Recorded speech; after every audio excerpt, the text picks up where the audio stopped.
Hey there everybody, this is Mike Jones from the Connection Games and Comics with my round 3 from Friday, June 7th, a Return to Ravnica block draft. My round 3 opponent is James.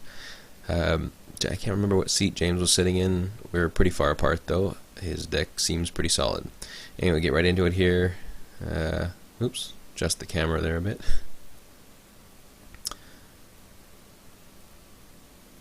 And I open with, looks like my... Oh, we forgot to roll. There we go.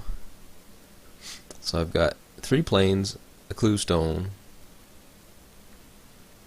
Gorehouse Chainwalker, and some other yummy things in there. Is that a Guardian of the Gateless there? Someone's trying to sneak past me there, I think. Looks like the Snare Squad, maybe. Anyway, keep it, lead off with the planes. Hopefully his deck's not too fast. He says forest go, hey, I draw the mountain. My luck is in, so I'll play the Gorehouse Chainwalker, I'll unleash him, get in for some early beats if I can. He plays Vitu-Ghazi Guildmage. That's a good card. I get Hands of Binding. No way to cast that yet. So I'll get in there for 3. He's not going to make that trade. He goes down to 17. James is a good player. I don't think I've played him recently. So they'll drop the Clue Stone. That's going to enable me to cast. It looks like that is the Guardian or the Punish the Enemy in my hand there. So he's going to swing back for 2. Since I have no blockers and I'm kind of tapped out. He drops Krakenura. So that'll get in front of... Well, not really, I guess. Chainwalker can probably still get through that right now until he evolves it. So I'll attack. He's not going to block. He'll take it. He goes down to 14. Probably should have just punished the enemy right here and get that Krakenura out of, well, actually I'm going to get the Guildmage out of the way. I think that's a bigger threat. Yeah, so that does another 3 to him, puts him down to 11. But now I'm facing down a Krakenura.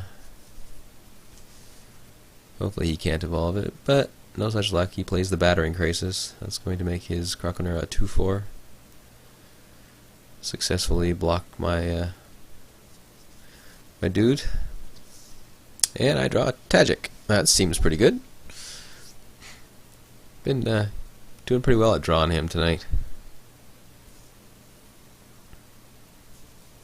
Anyway, so weighing my options.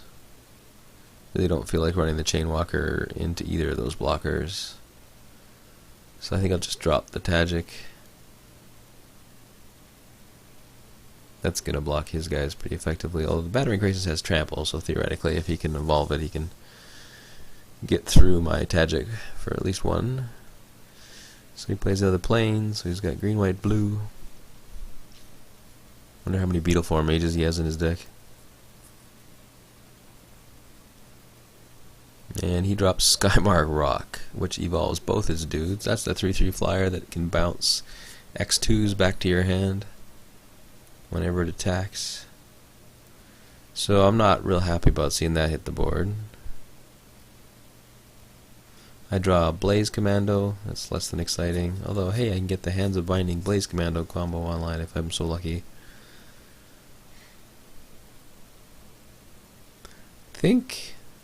Not sure if this is the right play or not here. I think actually dropping the Guardian might have been a better play, because that'll block and kill the Skymark Rock, even though he gets to bounce my Gorehouse or my Tajik 1 turn. Might stop him from attacking.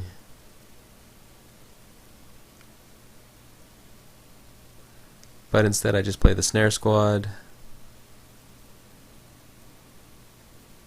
And then Hands of Binding on the Skymark Rock.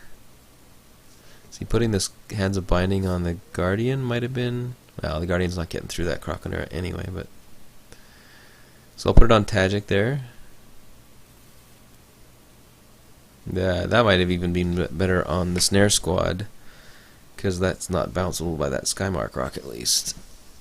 And Snare Squad's got a chance at tapping stuff down, and he's not a high priority target to block usually. Anyway, I'm staring down a 3/5 Krakenura and a 3/2 battering crisis. And he drops the Golgari decoy. So I'm gonna have to block that dude.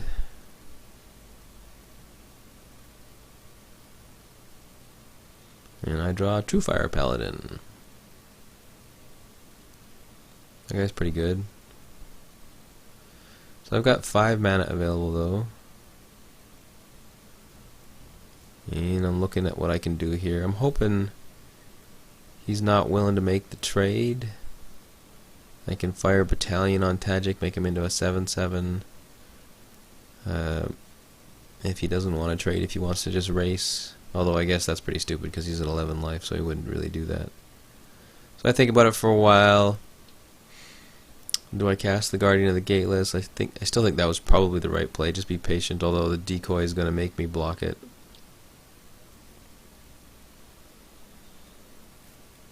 So I get in here, and I think this is the mistake, is activating the Snare Squad to tap down. Well, I guess if I didn't do that, then the Croconura just kills my Chainwalker.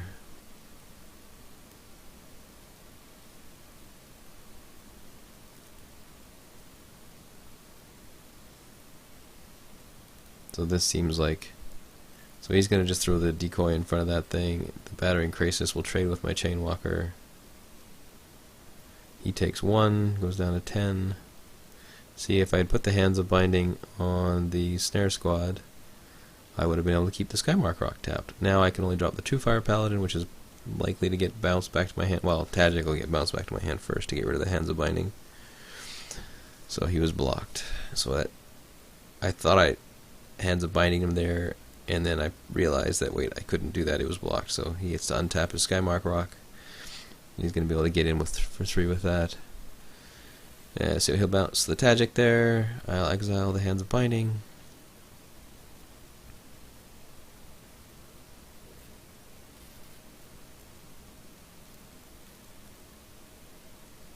So I've got to figure out a way to get through that mess over there.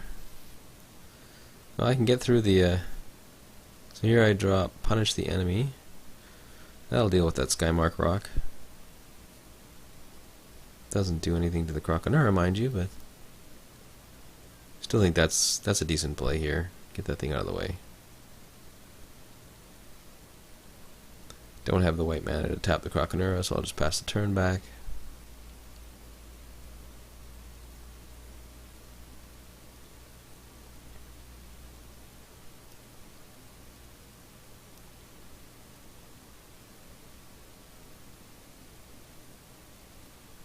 James plays an island. I don't know if he's stalled on lands here or...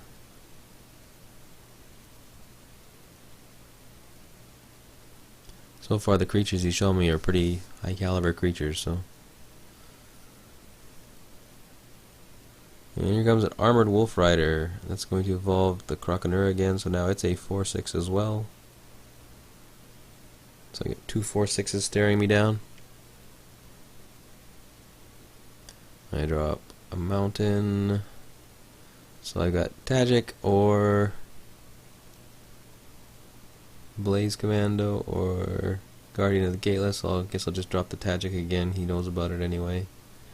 This allows me to pump the True Fire Paladin if he decides to attack. I can block and trade for one of his dudes at least.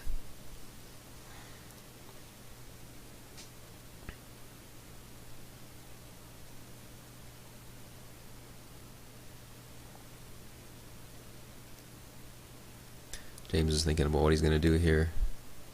And the Angelic Edicts by Tajik. That's one of the answers to Tajik for sure. So it's got all the way around to him, looks like. And I get another mountain. So I have 5 mana, so I can play Guardian of the Gateless and still pump my True Fire Paladin.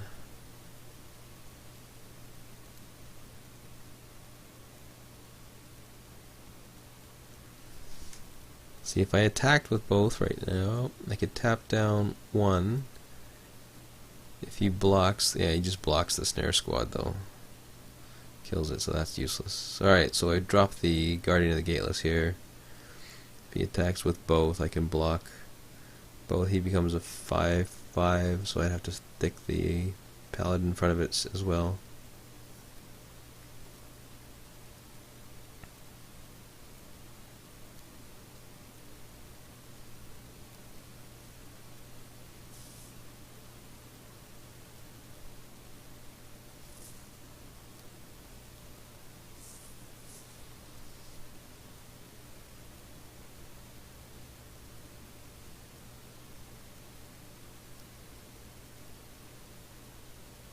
Here he comes.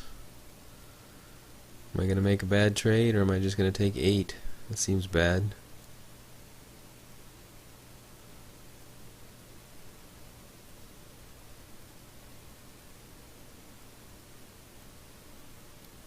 Not really liking the looks of that. I'm smelling a trick of some sort. So 8 damage plus, so that's going to leave me at 7 life. Yeah, maybe I should have double blocked here. Just gonna put him under the bus, because now I'm attacking for 3 in the air. 2, 4, 5, 6, 7. I've got lethal on board if he doesn't have another blocker here, and I can probably deal with what the True Fire Paladin and get through most ground guys. So of course then I'm gonna be taking 8 on the crackback, but then I've got, he has to draw another creature. So alive and well. Well, so much for that plan. So he gets a 3/3 Centaur token and gains 6 life, putting him back to 13. Yeah, I'm gonna dig in my box here and find a real Centaur token. I don't know. I think I'm a little OCD about my tokens, making the board look right.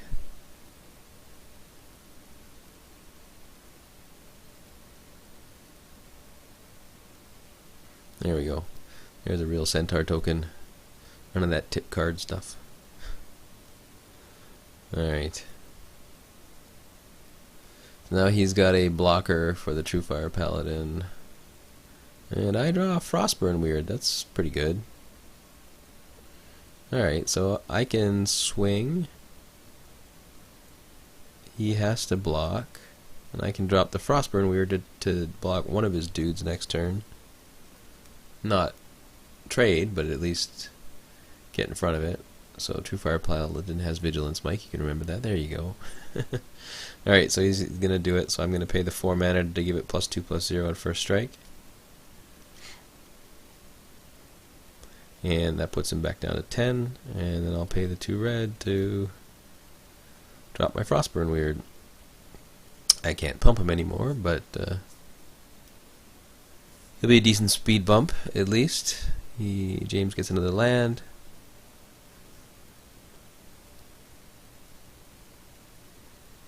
I think at this point in the evening, James just wants to go play something else, so.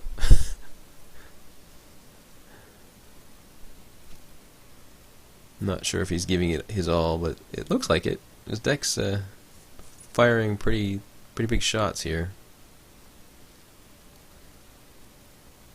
Anyway, and I'm holding a gigantic Blaze Commando. Not that it's going to do much. Let's see, do I have enough mana? So I got 5, 6, 7. If I drew Active Treason, I couldn't play Blaze Commando and Active Treason on the same turn. So yeah, get under there. I'll take 4. Puts me down to 7. Do you have a blocker, James?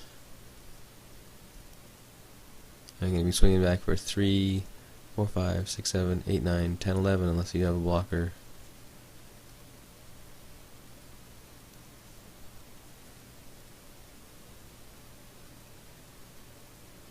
That's why True Fire Paladin's such a good card. He can do so much damage late in the game. Your opponent's forced to have something that he can stick in front of him. Unfortunately, he's only got a 2 toughness, but the ability to give him first strike is pretty good too.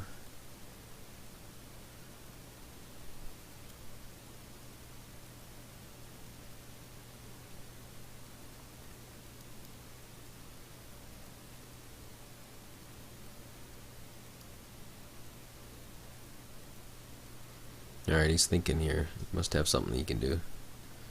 Yep.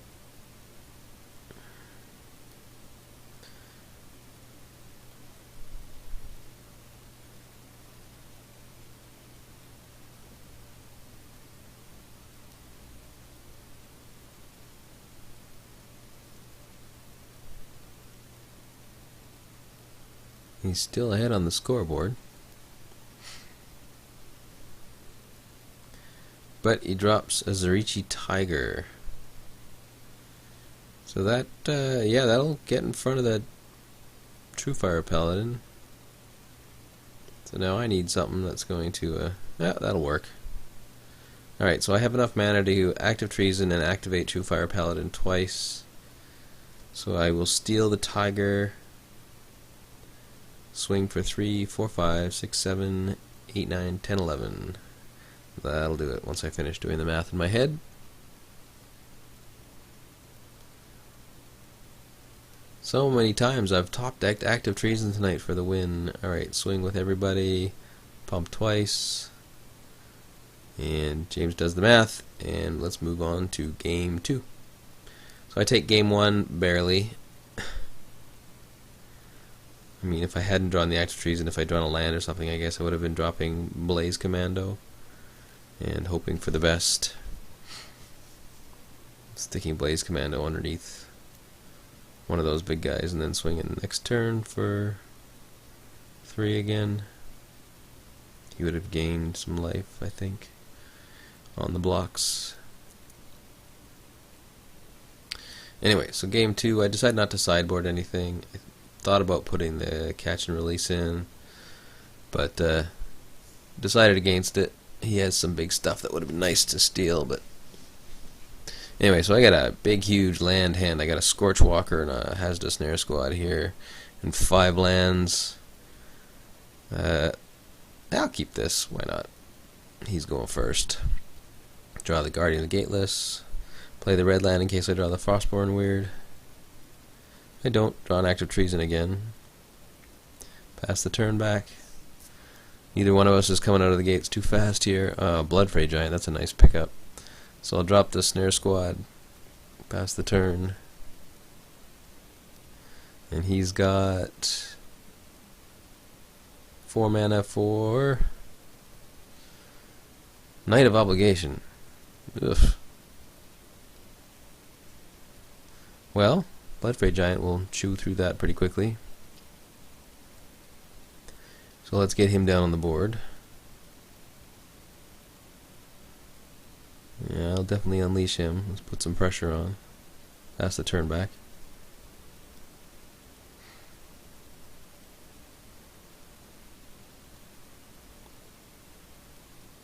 He's going to swing. I smell a trick, so I won't block. I'll take the 2, go down to 18. He doesn't try, decides not to show me the trick. I get to punish the enemy. Knight of Obligation is just a little too big for that.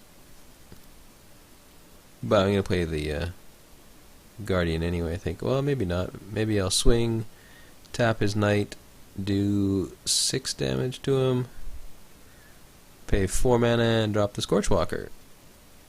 That's a pretty imposing board position. Need to draw another planes though, so I can activate this. Oh, Angelic Edict on.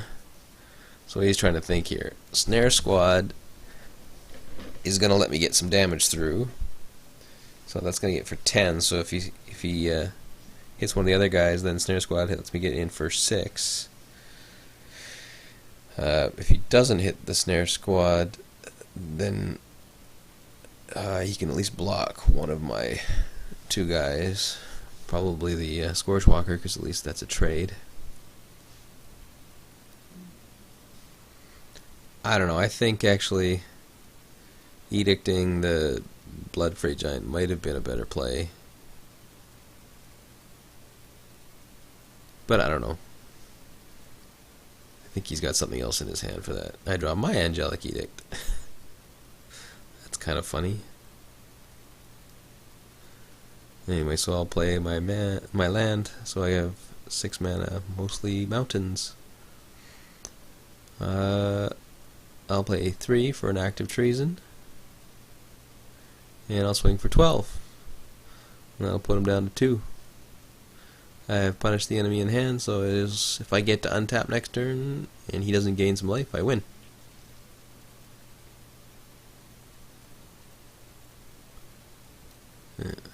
And so I just pass the turn back here, since I have the win in my hand. Act of treason for the win again. Oh, he had double edict, so he gets rid of the Blood-Free Giant now. And I show him to punish the enemy, and that's game. Anyway, thanks very much for watching. Thanks for the games, James. It was a good night for me tonight, obviously. Win this match 2-0. If you're ever in Vancouver, please drop by and say hi. Good night.